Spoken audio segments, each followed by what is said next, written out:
Thanks so much for joining us here on the Monsters in the Morning on Comcast SportsNet. Dan Jiggetts alongside my partner, Mike Ford.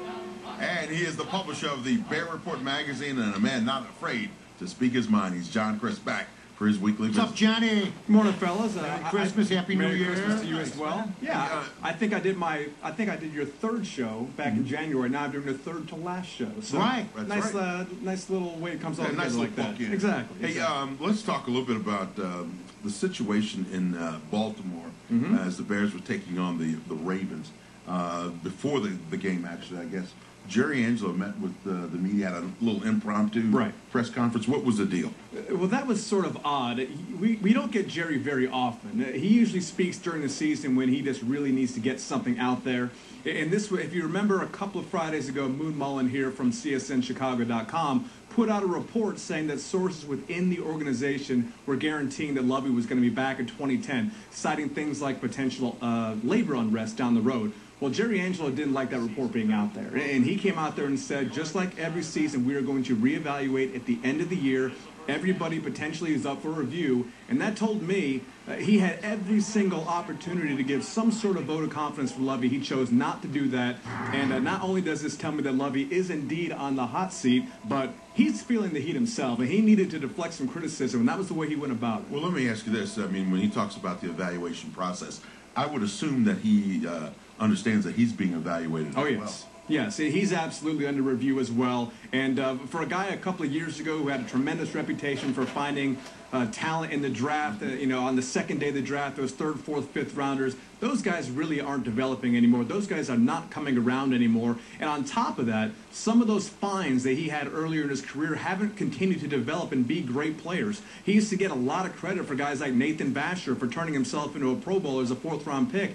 Now that guy's getting splinters out of his rear end, not even playing anymore. So that draft resume is really taking a hit, and we don't need to talk about the first rounders. What about free agency? Because there was a time when he was doing quite well in that area. Right. Free agency is something that he can't take total credit for because Bobby DePaul is your player personnel guy. He has just as much input for the most part when it comes to those guys. How sharp is this guy? I don't know him. I think I've met him one time. Bobby DePaulo. Right. DePaul. How sharp is this guy? Is this guy a GM that, in waiting, is this a guy that people look at and say, in some way, like Rick Spielman used to be with the Bears and now, became... It's hard to say for me. He's not one of the people that the Bears make available to the media, so I have never had a one-on-one conversation with the guy. He's the guy that scouts the Zach Bowmans of the world. No. He's the guys that are playing already. He's the guy who's going to maybe look at a tape of a guy like Gaines Adams and give input to Jerry on that kind of trade.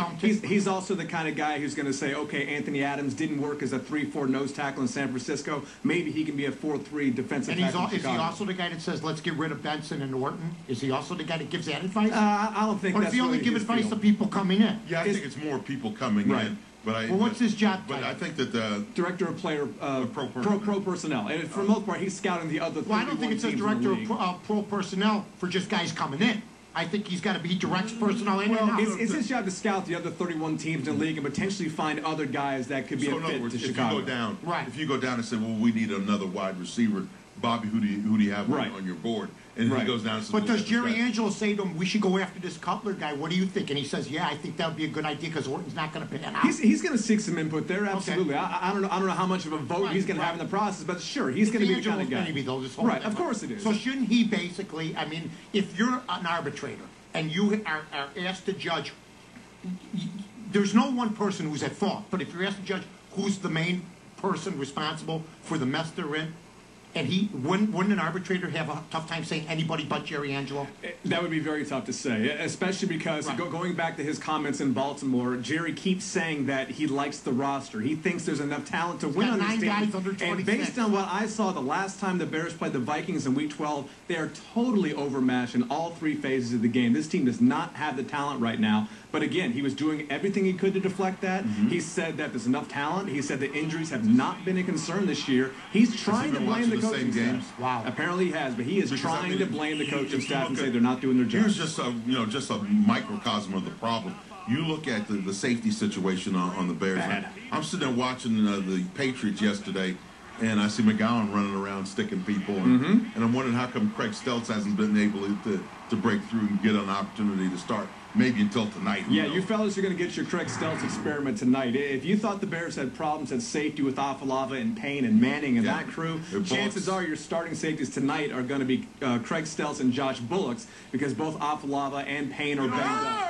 I'm going to say exactly. Stelz. I've seen him recover 2 fumbles in the limited time he's played. I'm going to say he's as good as Payne or Afalava. You guys have been calling for that guy for a while now. You're going to get your wish tonight. He didn't do badly. I don't understand.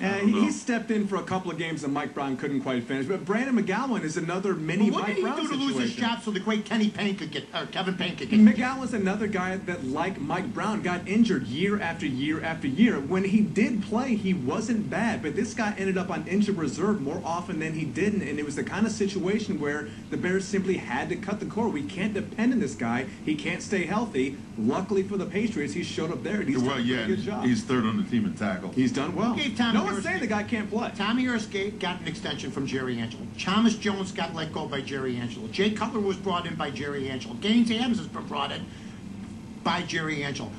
I'm just telling you, look anywhere else but him. It's ridiculous. The list is lengthy. Let's look at the list real quick of the guys who you think probably will not be back next year. Ooh, wow. Again, we're talking about the big contracts. We should take a break and come back because this is going to take an hour. For the big contracts, it's going to be very interesting to see what happens to Tommy Harris, because this coming off season he has a $2.5 million roster bonus. If you decide to pick up that money, you're saying that Tommy Harris is still a dominant defensive tackle. And the Tommy Harris I see, he's not worth that kind of contract. I don't think he's going to be back. Orlando Pace, believe it or not, 2 more years on his contract at about five and a half years. Who picked him up? It's not all guaranteed, no. But he has one of the bigger cap figures on the team right now. Well, he's done. There's no way you can bring him back. Those are some of the bigger names to expect. How about Urlacher? I think you're going to see Brian Urlacher again. I think if this coaching staff comes back, and of course that is up in the air, he's got. We have to have Brian Urlacher. How about Olin Kreutz? That is a very interesting name to bring up. He's only signed through 2011. I've looked at the numbers. Again, this is all up in the air depending on the collective bargaining agreement. We don't know what the salary cap situation is going to be. But assuming there is a cap, does he deserve to come? You save money by cutting Olin Kreutz, and I say no, you don't.